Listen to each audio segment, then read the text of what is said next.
Addition के आपको 3 rules बताती हूँ। अगर इस डिजिट को इस डिजिट की जगह रख दें, मीन्स इनकी जगह आपस में अगर चेंज कर दें तो इनका आंसर सेम रहेगा। फर्स्ट रूल नंबर ये है। सेकंड ये है कि अगर किसी डिजिट में हम 0 ऐड कर दें तो वो वैल्यू सेम ही रहेगी। थर्ड रूल ये है, अगर हम किसी 2 डिजिट्स को सम कर रहे हैं और उनका सम 9 डिजिट से ज़्यादा आ रहा है तो उसका नेक्स्ट डिजिट ऑटोमेटिकली कैरी हो जाएगा। अब हम इसको सॉल्व करने की कोशिश करते हैं।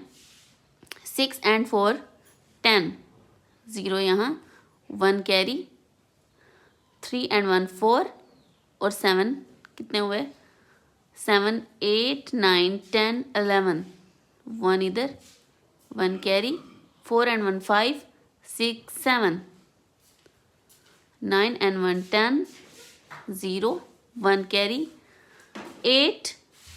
जब आप सम कर रहे होते हैं तो लार्ज डिजिट से काउंट करना स्टार्ट किया करें। 8 9 10 11, 1 1 कैरी, 3 4 5 and 1 6।